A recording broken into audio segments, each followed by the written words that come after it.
Thank you all. Thank you.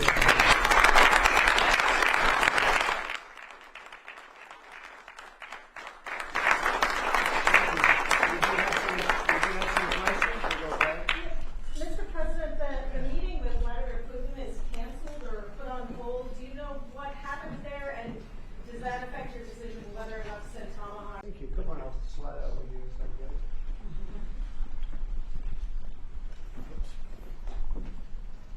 For the media, I will tell you, this is a serious group of people.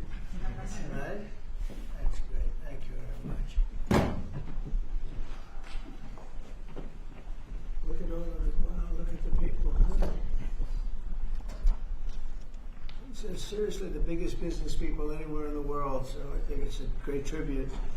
Whatever they're teaching you well, right?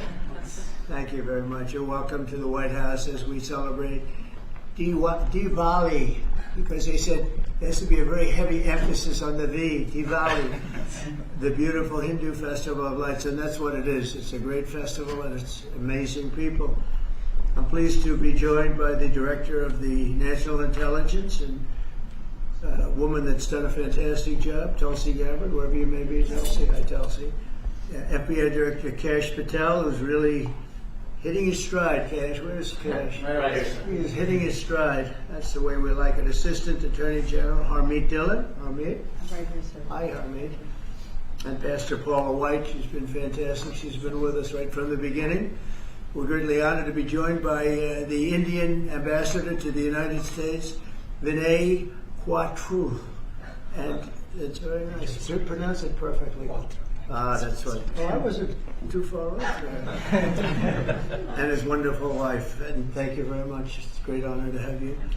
As well as our new ambassador to India. This is a nice, easy name, Sergio Gore. Sergio, congratulations, Sergio. You're going to do a fantastic job. And thanks as well to incredible Indian American business leaders, the biggest in the world, really. If you look at these companies, what they've done, the biggest in the world. CEO of IBM, Arvind Krishna, and Arvind, congratulations. I know you're working hard on a couple of jobs that I'm watching, and good luck with them, right? Yes. Good luck. It's amazing what you've done. Chairman and CEO of Adobe, and that Adobe is big stuff, and that's Shantanu Narayan. Thank you. Thank you very much, Shantanu. Nice to see you. Thank you very much. CEO of Micron Technology, we know what that is, Sanjay Marotta. Sanjay, nice to see you again. And CEO of Palo Alto Networks, Nikesh Arora. And I want to thank you very much for a great success. It's a hell of a group of people. And in addition to that, we have a lot of other tremendously successful people gathered. On behalf of all Americans, let me also extend our warmest wishes to the people of India. I just spoke to your Prime Minister today. We had a great conversation. We talk about trade, we talk about a lot of things, but mostly the world of trade. He's very interested in that. Although we did talk a little while ago about let's have no wars with Pakistan. And I think the fact that trade was involved, I was able to talk about that. And we have no war with Pakistan and India, and that was a very, very good thing. But he's a great person, and he's become a great friend of mine over the years. In a few moments, we'll light the Diya as a symbol of faith in the victory of light over darkness. It's a beautiful term, light over darkness. That's what it's all about. It's knowledge over ignorance and good over evil. During Diwali, revelers recall ancient stories of enemies defeated, obstacles removed, and captives freed. The glow of the Diya flame reminds us to seek the path of wisdom and to work with diligence and to always give thanks for our many blessings. And we do have many blessings. Everybody in this room has many blessings. And even I will say, I'm not going to use the word fake news, I refuse to use it. Media has some good blessings. One of the blessings is that you didn't have to stand in the mud outside anymore. You know, you now have a beautiful stone surface, the identical color of the White House. For years they had to stand when we had press conference in the mud because it was grass, and I decided to take care of that, so I think they appreciate it. As we look back in the past year and really look up to the next number of years, hopefully decades and centuries, we've had much to be thankful for, and Think of it, a year ago we were a dead country. This country was a dead country, and now we're the hottest country anywhere in the world. These guys can testify to that because I know this. I watch their stock prices, and they're like rocket ships, right? Do they ever stop? Let's keep it that way, right? Let's not talk about it, right?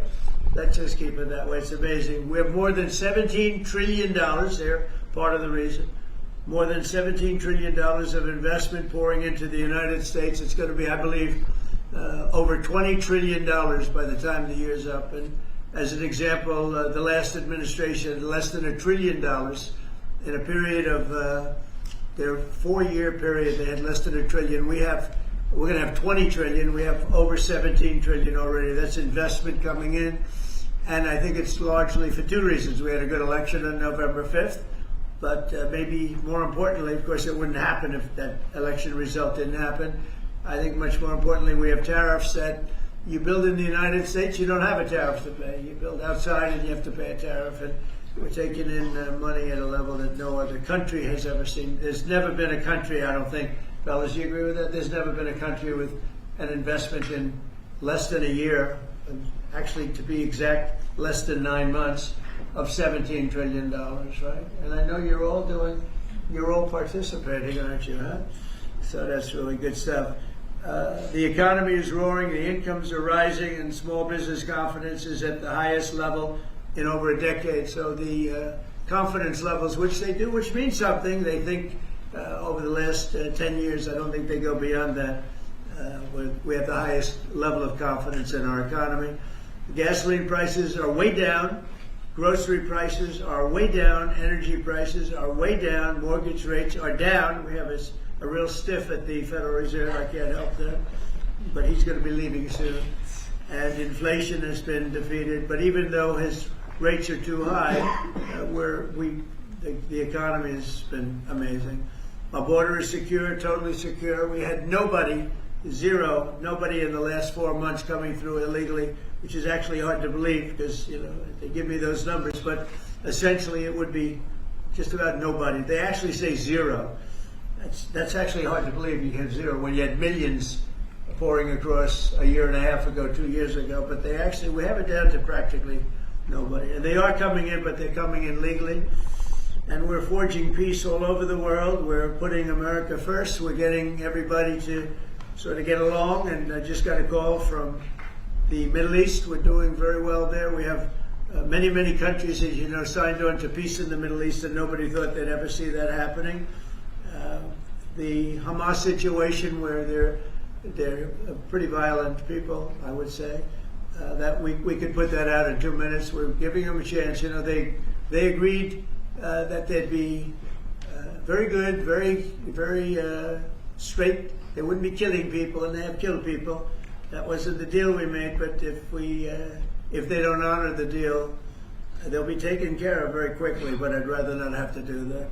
But we have total peace in the Middle East. We have levels of friendship with everybody, and every countries that hated each other now love each other.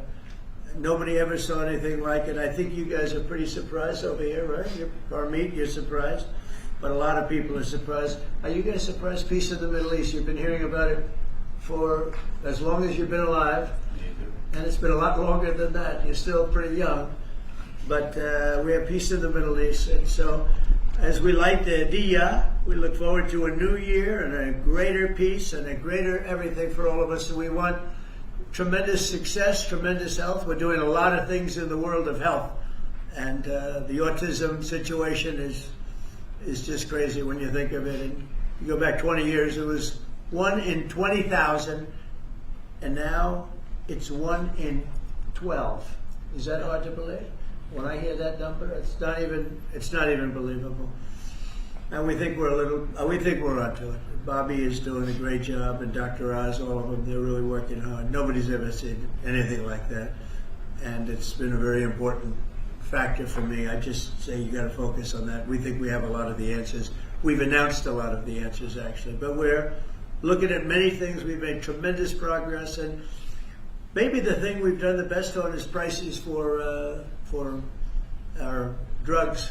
We have favored nations now, where other nations, as you know, were paying a small fraction of what we were paying. And this was for many, many years this was happening. This was set up 30 years ago where we were paying 10 times more, 12 times more, 5 times more, always tremendous numbers more. And I said, we're not doing that anymore.